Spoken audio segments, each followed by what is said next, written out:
съдържателят на тези заведения. Той е добър еснаф, му се казва. Еснаф. Търговец. Да, търговец, значи знае работа. Как да сюда? Почерпи на всички на почерпи. А защо другия път да не спра тук да идем? Да. Тук, защото добре дошли човека ни много добре не посреща. Другия път тук ще спра. Оттатък пак не беше лошо. Ама тук... Тук по-хубаво ядене имаше. Да. Значи тук ще спра. Малко повече ще издържим там. Да. То вашия самолет малко закъсня днес. Да. Ако беше дошъл по-рано, как? 10 година преди дойше. Ние сега ще да се разхождам вътре в хата. Нищо, пак имам време.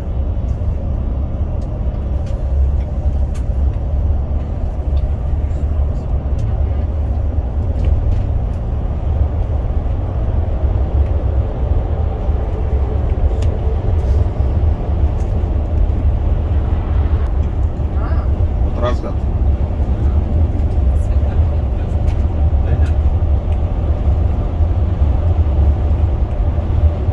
Викам, ти в Истанбул или там някъде по-близо до България, що ти отиде? Абе, като казах през граница, тук ни изпратиха, ни отидах. И къде работя? Ами в кладицата работил там.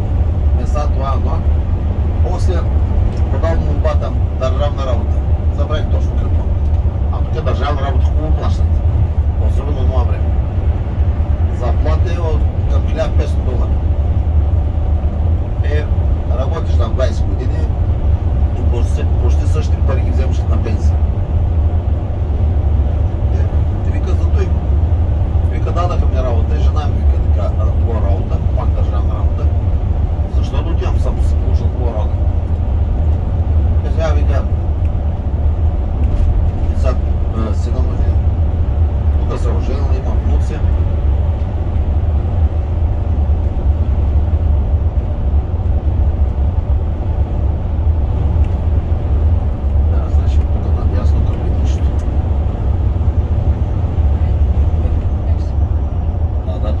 Нови комплекси това е.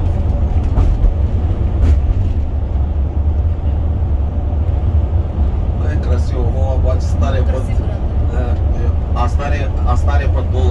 Аз там съм влизал. Къде направо се шашкаш, къде си дошъл? Направо гета там, гето. А тук е хубаво. Дерва.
Има и такива кордани по линията. Без покрив. Така е приятно, особено в Южна Турция. Не слагат покрив отгоре. Слагат и тези слънчевите батерии. И даже лятото спят на открито там. Лятото там на отвореното място спът. Отгоре на покрив. Горещо е, ако нямат климатика.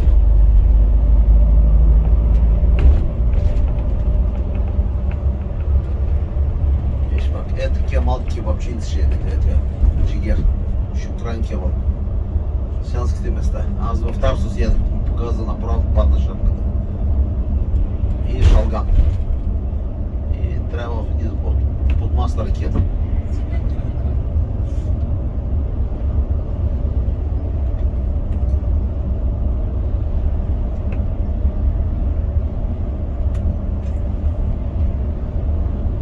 Вижте портокалите.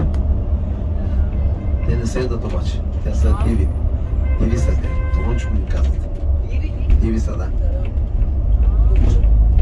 Те им правят хашлама на тях, тогава те сладки стават. Как се казваше? Хашладисват, да.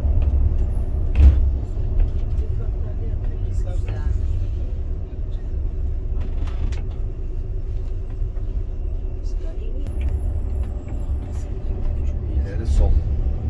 Biraz sola dönüyorsun, ondan sonra gel sağa. Soldan. Ondan sonra sağa.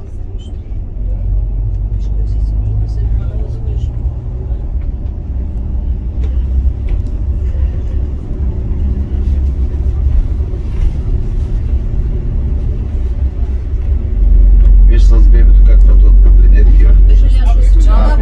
Бебе, виж ги, бе. Ненормални са.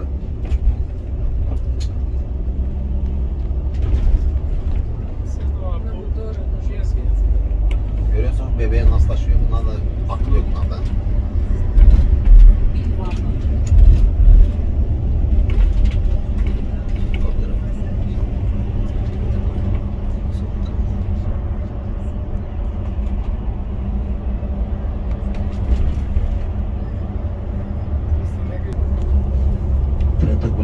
Трета голяма джамия в Турция. Първото е в Истанбул, го направих на Чамнъжа. Второто е в Анкара, трето е това на Сабанджа.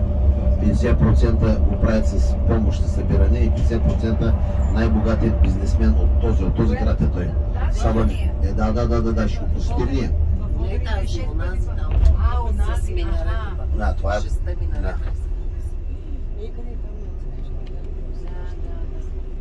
Той е събран 1000.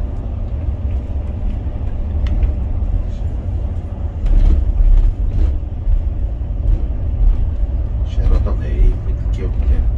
Защото от тясно глисти, от тази страна геджи къндук. Това е Турция. От една страна пълнащите супер Европа, от тази страна супер Африка. Менхатън, да. Това е това. Тук Адана. Сега и Анкара и Истанбул беше на време, те обаче ги оправят вече. Тук ще правят. Някой ден ще изчезнат тези къщи, ще поникнат такива големи, такива сгради, модерни, да. Алда ще видиш. Мол. Селимия е по-голяма от тази. Не е по-голямо. Селимия. Аз като гледам и се струва, че е по-голяма. Ve ileri gidiyorsun. Buradan değil. İleriki bak şu var ya bir baca var. Onu oraya sağda bir yere park edeceksin. Taş köprü orada. Şimdi dedim şu pusiteyim ben. Сега тези джими не ги сравнявам с Селимия, защото те са съвременни, модерни. Те пак не могат да се сравняват с Селимието или с сината джими, защото те са исторически. С така ръка са работили хората, с акъл. Тук вече акъл пак, обаче техника.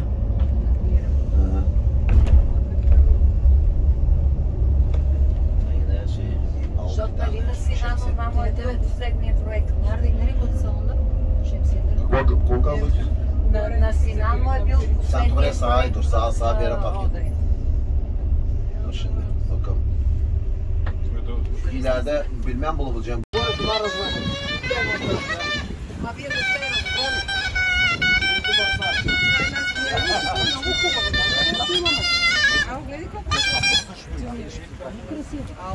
Там само смятка милева да излезе.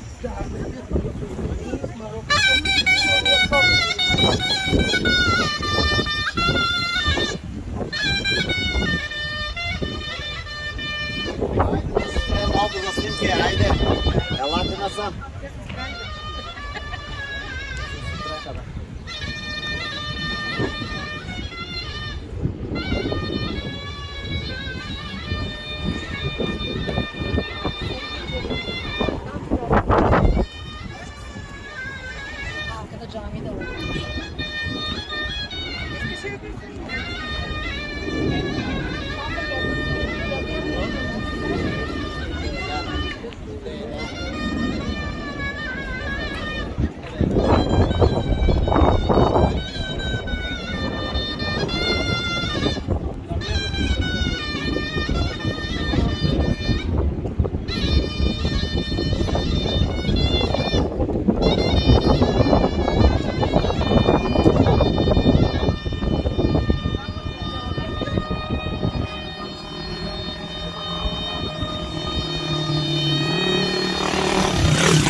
Е 319 метра дължата. 13 метра е височината. Значи един от най-старите мостове в света. Втори век, Адриан. Да. Адриан, да. Втори век е построен по времето на Адриан. По времето на Византия, по времето на Юстиниан правят допълнително разширение. По времето на арабите, арабския халифат. Адриан император. Да, по времето на император Адриан е построен във втори век. Това е един от символите на този край. Ташко примоказва. Каменният мост. Сега само пеша и тези моторки минават. Ето е джамията, която е построена 1888-1898 година. Тази джамия с 6 минарета отвънка прилича на синята джамия, отвътре архитектурата на джамията Селимия. Да. Сега ще отидем към чаршията. След това вече с автобуса там ще спрем. Може и пеша да видим. Така. Може и пеша да направим на разходка. Да, после да дойдем на автобуса. Да. И се сванахме с тия рейсови самолети.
Кафе на пясък им правят. Да. Да има нещо на снимката. Кафе на пясък. Нямаме време. Няма как да ме живия, ама...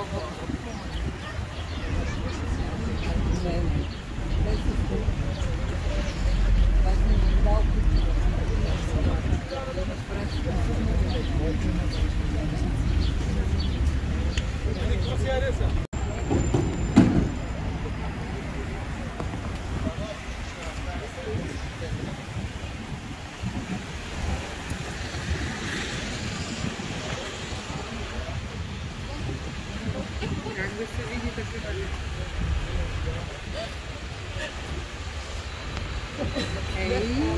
Да видиш ли? Ема защо е това знаме сега? Българо шофьорска Айде да ви разкажа сега. Тази джамия е от времето на тази династия, Рамазан Оглу. На Рамазанови, значи, на български. Рамазанов. Оглу е син на една династия. Това е едно княжество, или бейлик се казва на турски език, който бейлик съществува от 1350 година. След като се разпада селджукската държава, аз ви разказах в автобуса, се създават 10 княжества, 10 бейлика. После още повече. И от други бейлици също се създават.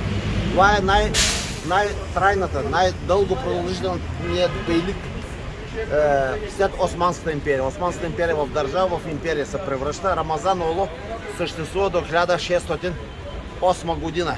Обаче са васали на Османската държава. Един от бейлите на тази династия, Халил бей, 1513-1541 година построява тази джамия. Тази архитектурата на тази джамия е селджукска, мамелюкска архитектура се нарича.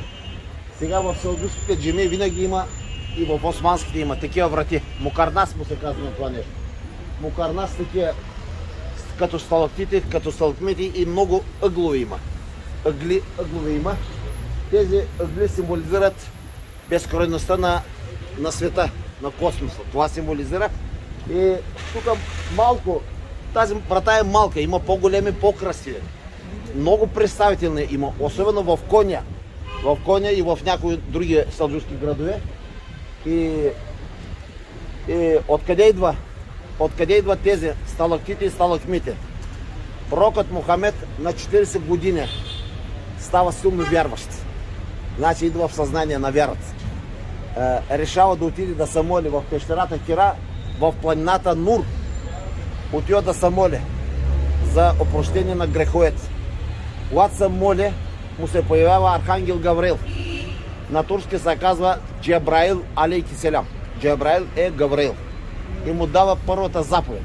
Първата заповед в ислама е чети. Той е бил неграмотен, не знал да чете и пише. Така разказват. На мен много не ми се вярва, нямам право да споря. Как? Не знал, докато се е занимавал с търговия се занимавал, да. Значи, той се оплашил, разбира се, като видял. И му дава, и същото време е научил да чете и пише. Като му е дал тази заповед. Никакво разбираме по това. Значи всички вярващи мюсюлмани трябва да знаят да четат и пишат, за да могат да прочитат Корана. Как иначе ще прочетеш? Трябва да слушаш другия, ако не знаеш да четеш, а той не всички са много съвестни, когато разказват Корана. Затова много различни разбирания се получават не само в исламската религия, и в християнството и другите. Затова различни ордени, различни течения, различни секти се появяват. И по такъв начин исламската вяра също много различни секти и вярвания там, учения се появяват. Значи, винаги, почти във всички джамии, и в османските, и селджукските, и в тези джамии, такива монументални, красиви врати се строят. Използвали са два вида мрамор, бял и черен. Черният мрамор е от Египет, от Маврийска държава. Вътре има врата. Айде, елате назад.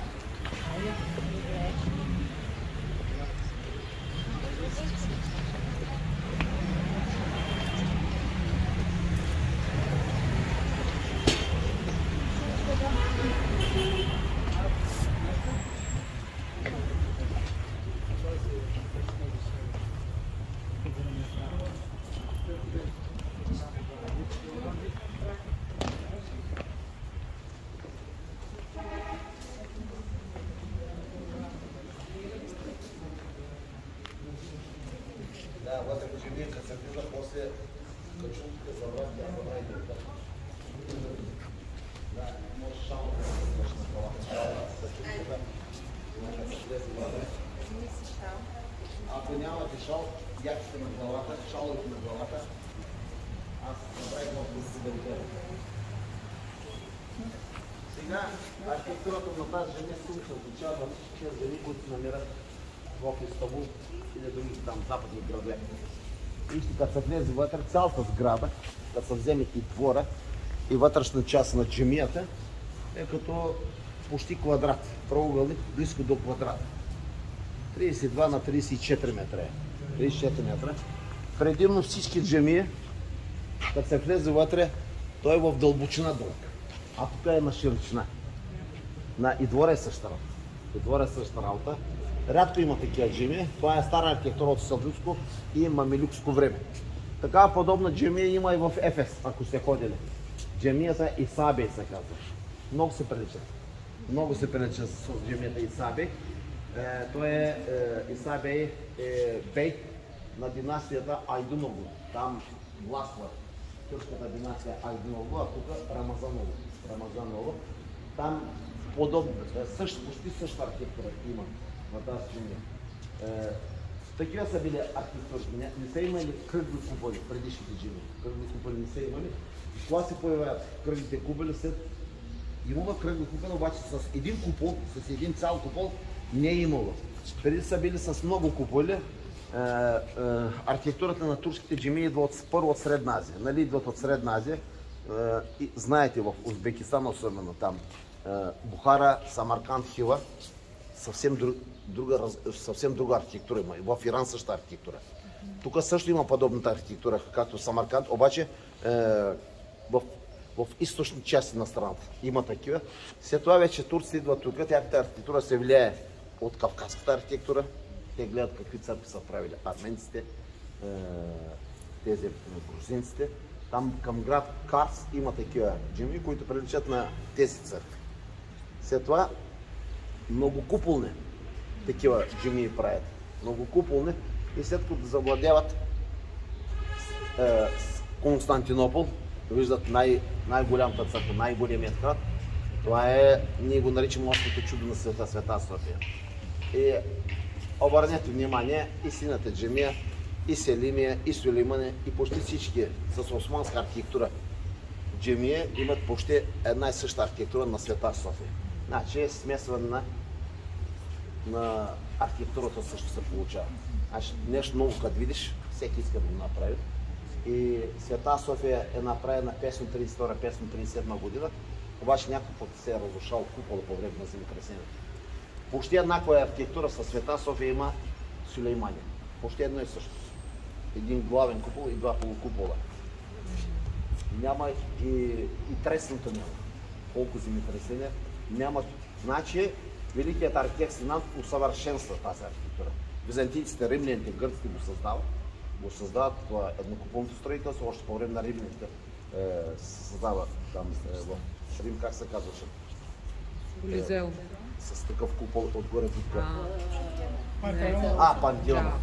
Пантеона. Купол строителство тогава се създава, обаче византийците го развиват. Османите, по време на Османска империя вече върха, достига до върха.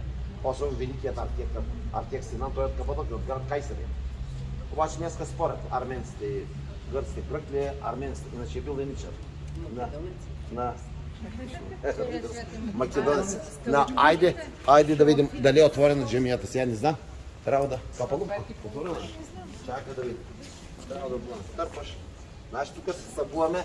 Който ще влиза с забратка се влизаш.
Много хубаво мирише.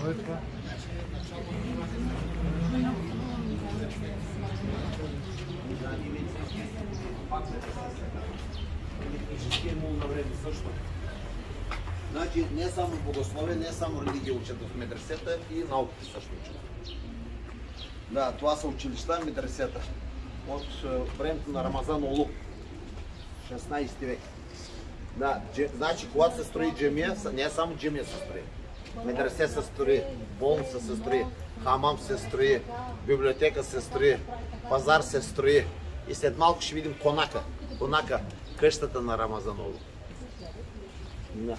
Това е пред молитва си. Това е пред молитва, са взема. В Корана има 6666 заповеди. Ако приемаш сам първите, той пет има заповеди, трябва да приемаш, тогава ставаш мюсюлман. Ето, няма Бог после Аллаха, него е Пророк Мухамед саллаллаху алейхи ва саллям. Да. Окей. Да, след това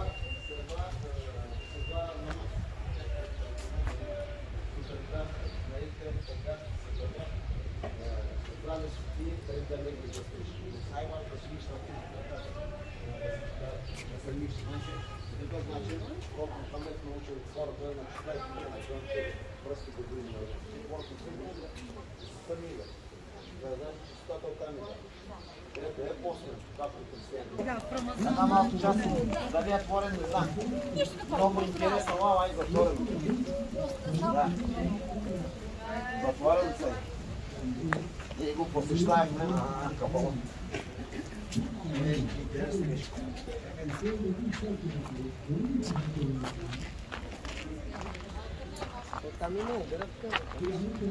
Да.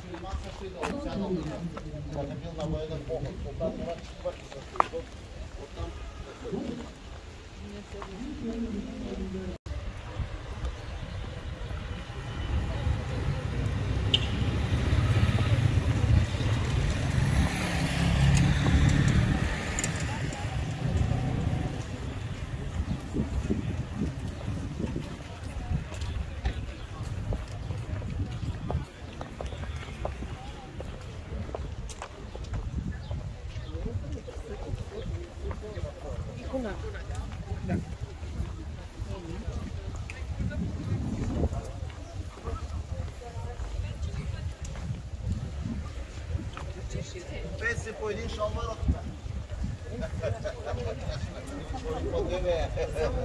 от шалвардията. Да, националната им дреха и на мъжете. Не, имаше една българска миналска група. Купи, в Кападокия купи за празника, да. Много се пожелеше, накрая купи шалвар. В Кападокия от град Мустафа Паша го купи.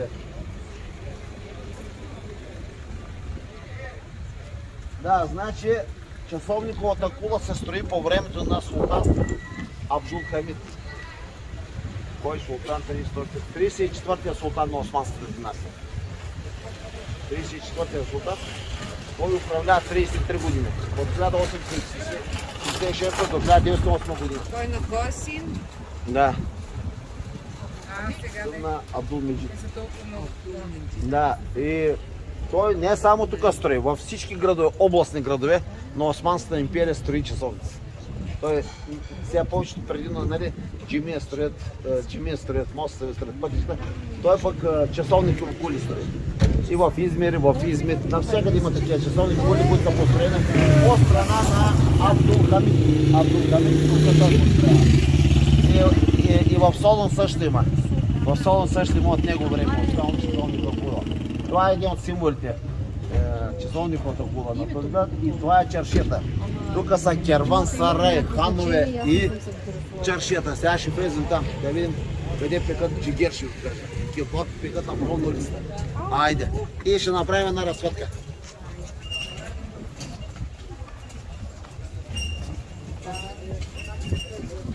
Днеска се урня да пекат.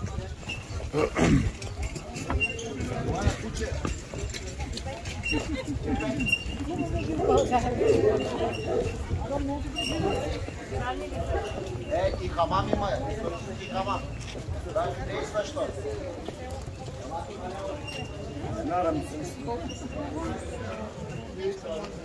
Ай, хамам.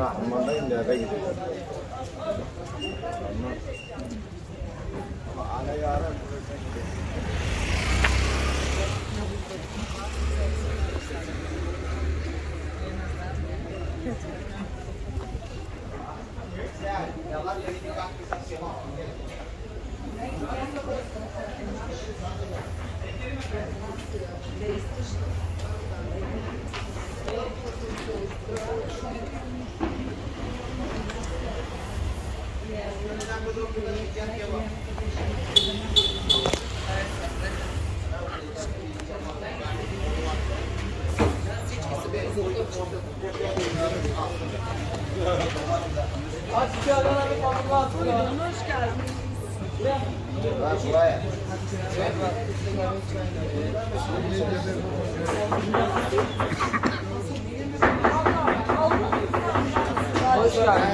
Това е известно място.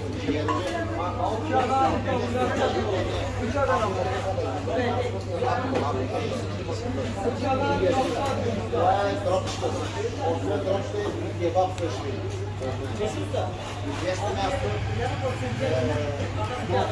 Всички отдадена познаят.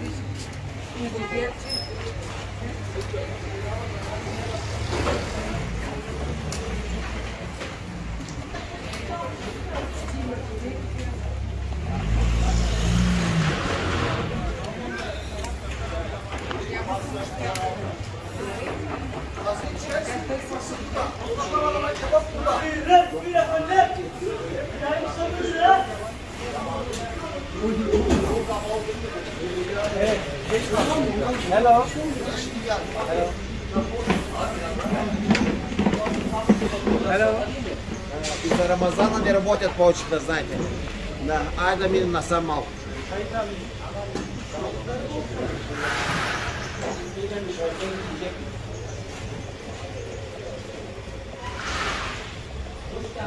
О, иначе, знаете, тук кипи направо, бе. Айде как кипи тук пълно с народ. Всички магазини отворени.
Gidiler ve iyiler.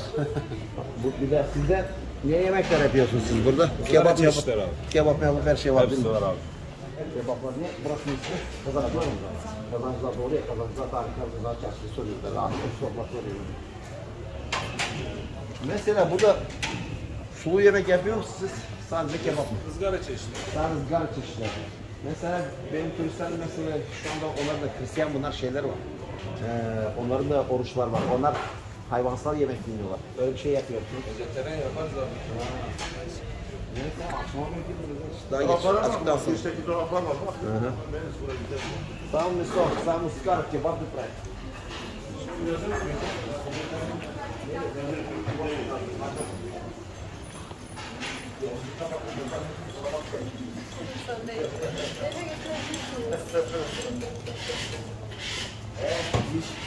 Тук вече пиперките, доматите за вечерята, нали, след последното ифтар има. Ифтар вече традиционното ядене, ядеш. Сега пусто такова, обаче след 1-2 часа, когато ще свърша по-сенето, тук пълно е тук. Тук идват да едат. Еми аз питах бе, интересно, можем да измислим, казах, вижте кебаб и различни кебаб има.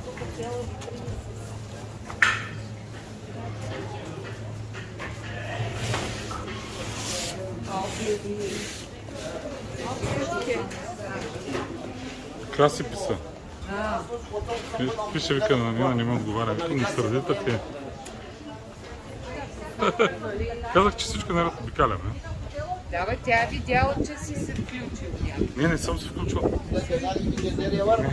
Ya biraz normal kesiyorlar o döner işi. Biraz daha sıkıntı oldu ama cezeri ikram edelim. Azar satmazsın. Kendim alsın. Искате да пробвате джезерия? Пробвайте. Вие берете bakalım. Haydi git. Нещо. Това с моркова. Тя нали са купите, когато те не яде, тя не черпи. Bu джезерия. Arıyor. Tamam tamam. Tamam eyvallah. Може да си купите.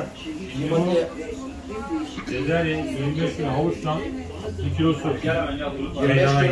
25 kilo havuçtan 1 kilosu meydana geliyor. 1 kilosu mu? Tabii. 25 kilo havuçtan 1 kilosu meydana geliyor. Evet. Tamamen doğal ürün. Значи от 25 кг това. Моркове са 1 кг вода излиза, всичкото прави вече в джезерия. Abi normal cezelemiz var 70 lira. Bunun fiyatı 100 lira. Това е 100 лири. Килограма има и за 70 лири. Значи това е по-качествено. Всичкото е натурално.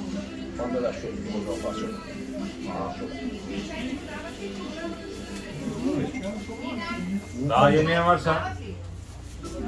Tamam relax relax. Onu al abi yerden senin. Bu narlı. Bir de festival için yaptığımız portakal lokum var. Onu da söyleyeyim inşallah. İkram ederiz. Има Geçen de karnaval vardı ya. bu portakal. Evet. Portakal. Това е локум от портакал, на друго място няма да знаете. Преди няколко дена беше фестивала на това. На портакала, на цветето на портакала. Това е от портакал локум, навсякъде не се продава. Buradan yer hep doğal ürün. Natürel. Buradan böyle komple. Всичко е натурално. А това е от нар. Това е. Bunu karnaval için yapıyoruz yani. За карнавал го правят само. Може да си купите. По-малко, защото побърка вече други локуми.